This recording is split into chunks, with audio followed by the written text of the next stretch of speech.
kepribadian seseorang yang mengaruhi hubungan interpersonal di tempat kerja.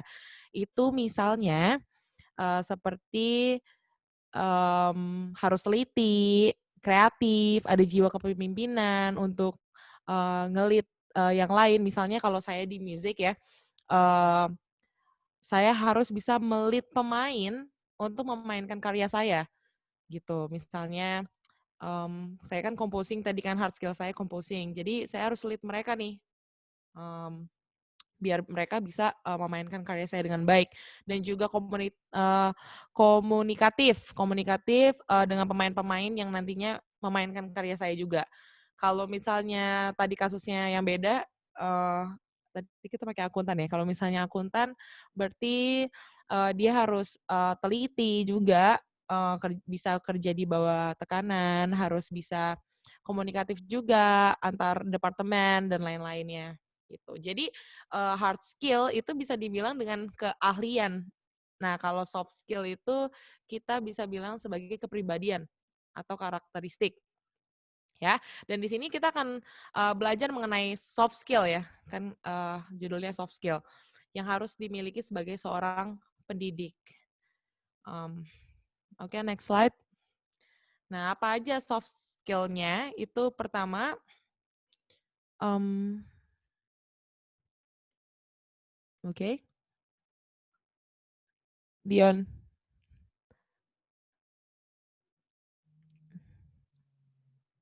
Bentar. Oke.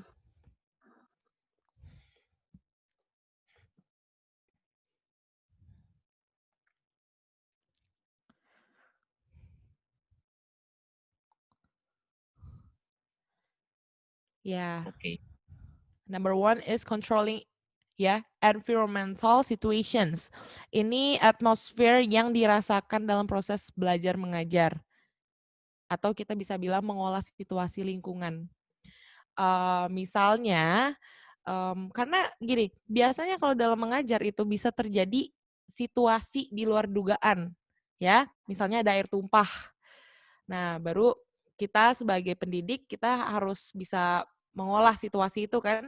Jadi kita ngambil lap, terus kita bersihin air yang tumpah, karena, kita harus bisa mempertahankan situasi tetap situasi belajar. Jadi sebenarnya gini, belajar itu boleh bercanda, cuman tetap harus ada di situasi belajar. Makanya kalau tadi saya bilang ada air tumpah, nah itu nggak boleh, kita harus bisa tuh, harus bisa mengolah situasi itu. Jadi bagaimana caranya itu situasi anak-anak bisa tahu, oh ini lagi belajar, jadi mereka tetap tenang.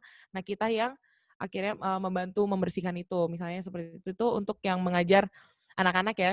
Tapi kalau untuk ngajar, biasanya kalau yang sudah besar itu udah SMA, SMP, kayak saya tuh ngajar SD dan SMA, jadi SMP nggak kena.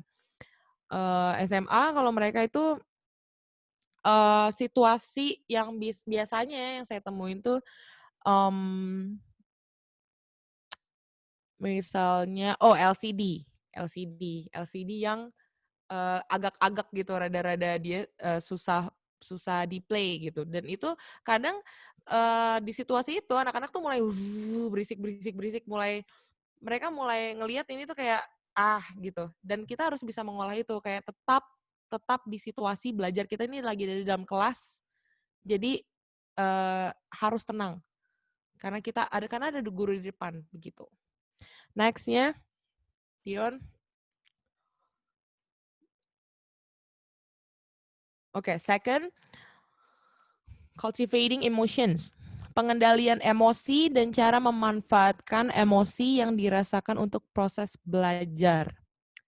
Dengan kata lain kita yang kalau tadi kan mengolah situasi lingkungan.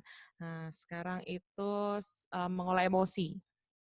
Jadi, misalnya ketika ada sesuatu yang menyedihkan ya, misalnya murid kadang kan apalagi untuk, guru saya kan, kasusnya saya sebagai guru muda yang mengajar anak SMA itu kadang murid-murid tuh suka datang ke saya misalnya menceritakan sesuatu gitu, sesuatu yang sedih, mmm, dia curhat-curhat lah biasa misalnya kalau curhat soal, siapa sih ini si itu, keluarga gitu.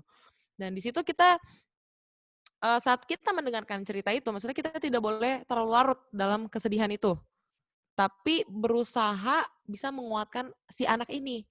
Padahal kita juga sedang sedih, sedang ada masalah, eee, atau mungkin kita sedang mengalami gangguan emosi juga ya, sedang marah gitu. Tapi tetap kita harus, bisa karena kita nggak bisa, diam cerita curhat sedih-sedih terus kita juga ikutan sedih. Harus ada satu yang kuat di situ.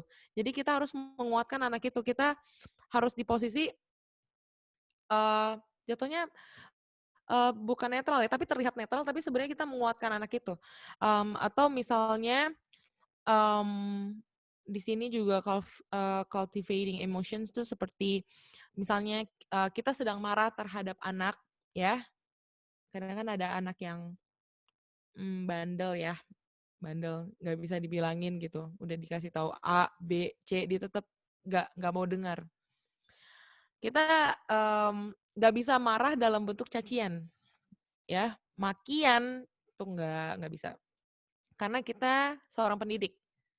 Jadi kita nggak boleh marah kayak gitu. Jadi apapun emosional yang disampaikan maupun emosional kemarahan, itu, harus tetap mendidik, ya.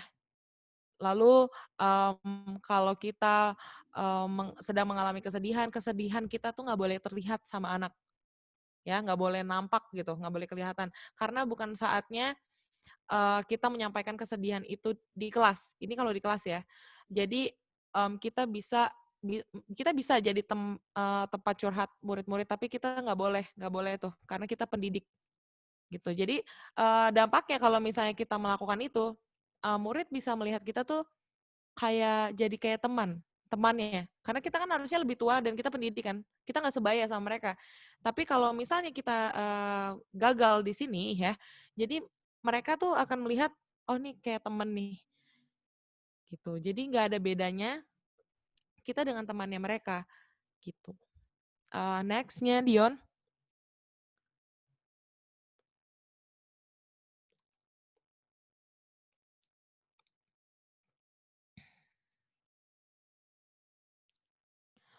Oke, yang ketiga ada getting to know students, mengetahui metode pendekatan terhadap anak didik supaya mengenali sifat dengan masuk ke dalam dunia anak didik dengan batasan tertentu ya.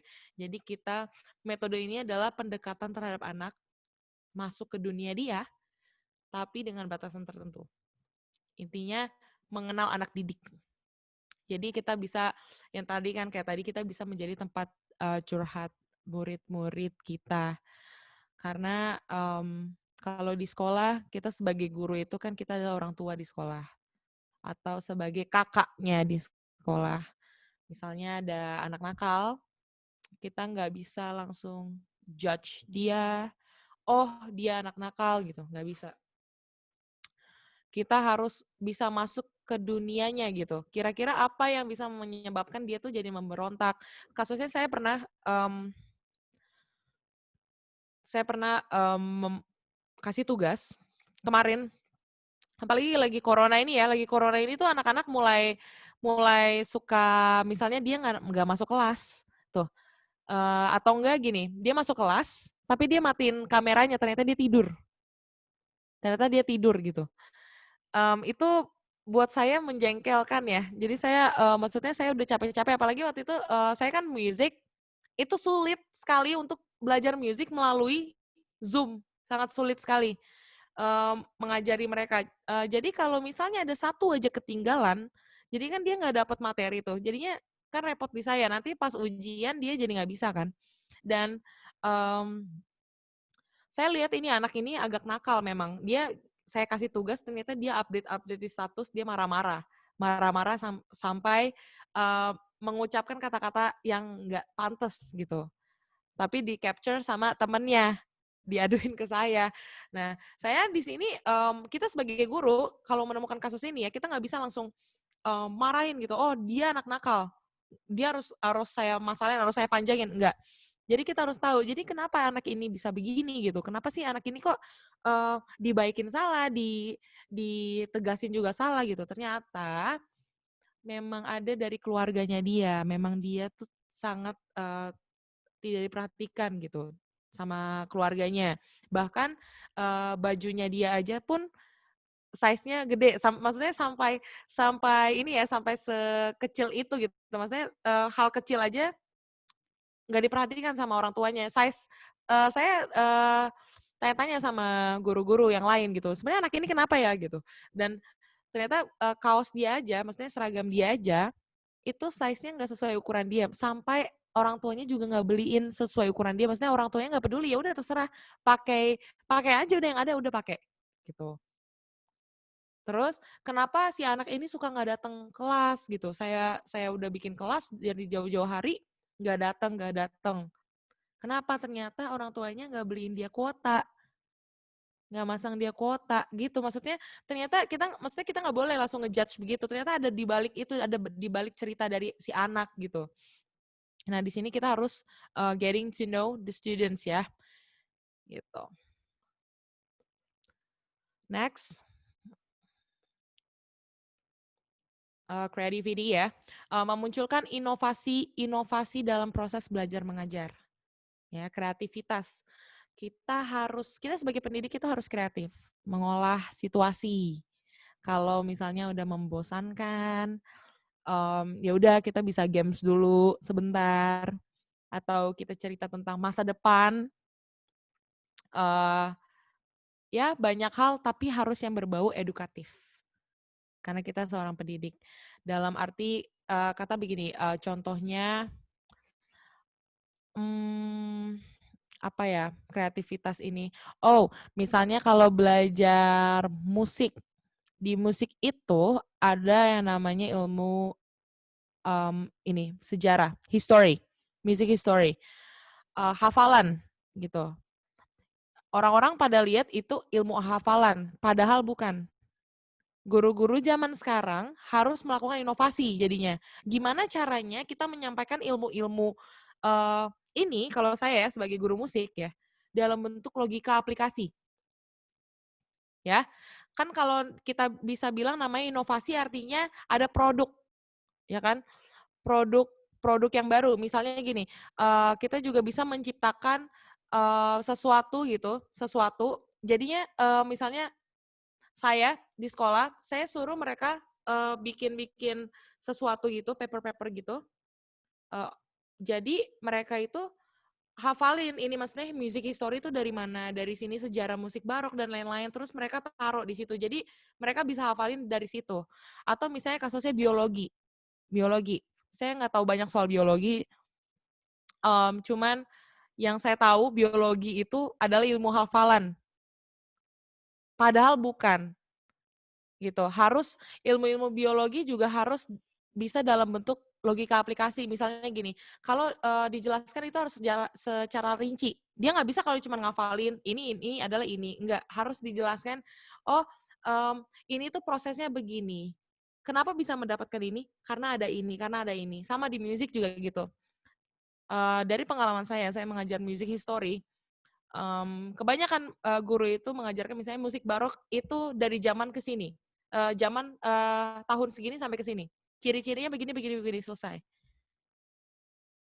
Kita Lagi. menjadi kita menjadi guru harus mempunyai, kreativitas. Di sini, harus menjelaskan kayak saya kemarin, saya coba menjelaskan itu dari aspek politik, finansial, dan lain-lain. Jadi mereka semua kebuka wawasannya.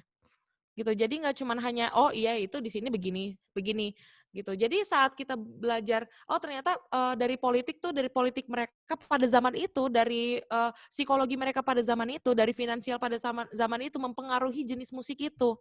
Jadi kenapa jenis musik bisa berubah, misalnya seperti itu, ya. Kalau di biologi bisa menciptakan misalnya, tumbuhan, persilangan. Itu. Karena itu kan nggak bisa dihafal kan, jadi itu perhitungan. Nah, misalnya gitu tuh, kreativitas. Kita guru harus mempunyai itu. Oke, next, itu ada critical thinking. konsep untuk merespons sebuah pemikiran atau teori yang akan diterima peserta didik ya. Intinya berpikir kritis. Kita harus berpikir kritis dalam segala hal untuk menyampaikan informasi atau mengolah informasi. Nah, kita juga harus menjawab dengan kritis yang tadi saya bilang. Misalnya ada anak bertanya, kalau saya di music ya, kebetulan memang ada anak yang bertanya kemarin, "Miss, kenapa, eee, kenapa kok musik, zaman sekarang kok bebas-bebas begitu ya?" Nah itu saya puji Tuhan sih ditanya seperti itu ya sama murid. Jadi saya bisa menceritakan dari awal musik, akhirnya, jatuhnya saya menceritakan soal Bible. Jadi bagaimana musik, bisa berubah gitu loh, berubah, dan musik yang baik seperti apa gitu. Itu saya puji Tuhan banget ada anak yang bertanya kayak gitu, gitu loh. Jadinya mereka tahu, oh ternyata musik zaman sekarang itu musik-musik barbar ya, seperti musik-musik zaman Roma. Roma kan kita kenal Roma itu kafir kan, sebenarnya ya begitu. Jadi mereka jadi tahu, oh ternyata sama aja ya, berarti sekarang itu adalah musik-musik Roma modern, begitu. Next.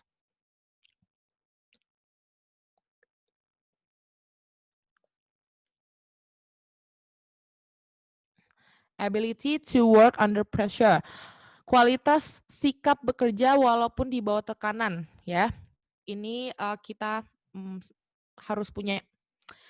Jadi kita mau ada masalah apa, misalnya masalah dengan kolega ya, kolega lah yang paling yang paling pasti ada, setiap tempat itu pasti ada, ya, setiap tempat itu pasti ada. Atau masalah kita di rumah, tapi sebagai pendidik kita di depan anak-anak harus tetap profesional, sikap yang benar-benar menguasai atau sungguh-sungguh dalam profesi kita.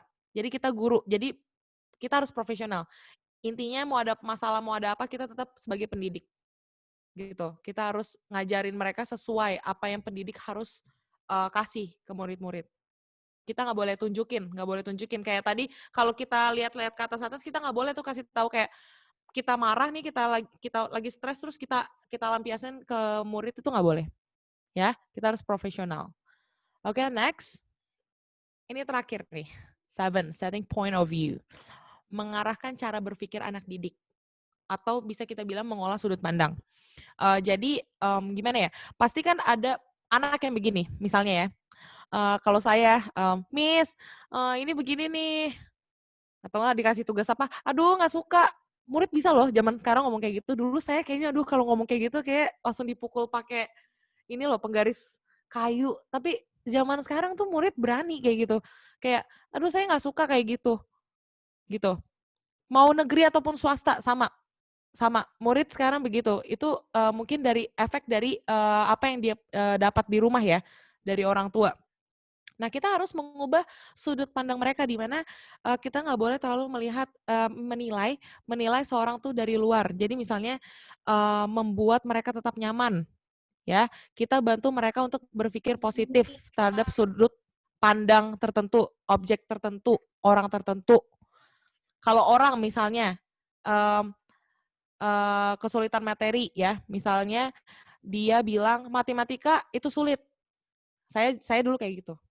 Saya dulu jadi murid yang begitu soalnya, matematika itu sulit, ya. Kita harus kasih sudut pandang yang berbeda, ya. Kadang-kadang mereka bahkan bilang, "Ngapain sih belajar matematika? Kan nggak ada di kehidupan sehari-hari." Nah, kita sebagai pendidik kita harus ubah pola sudut pandangnya mereka. Jadi, kita bisa bilang, "Ini tuh bukan cuman kalian untuk dipakai sehari-hari, ya, enggak. Tapi kita berpikir kita berpikir secara logika. Matematika itu diperlukan." Iya dong, kalau, logika itu matematika diperlukan. Logika digunakan untuk pemecahan masalah. Masalah lingkungan, masalah keluarga itu butuh diasah dengan logika matematika, gitu loh. Atau logika IPA. Nah, IPA tuh kan banyak tuh, kayak ada masalah-masalah tuh. Nah, itu kita harus, bisa ubah sudut pandang mereka, gitu loh. Itu aja, karena ini topiknya important soft skills to have, ya itu 7, 7 soft skills yang harus dipunyai sebagai seorang pendidik. Intinya, kita sebagai pendidik itu harus, profesional dan kita harus mempunyai itu semua karena yang kita hadapi itu bukan bukan hanya ini, bukan hanya murid, yang tadi kita juga berhadapan sama kepala sekolah, sama kolega-kolega yang lain, antar guru, bahkan, orang tua murid ya. Kalau kita sebagai homeroom ya, homeroom teacher, itu kita berhadapan juga sama orang tua. Jadi kita harus punya ini, gitu. Terima kasih, sekian dari saya.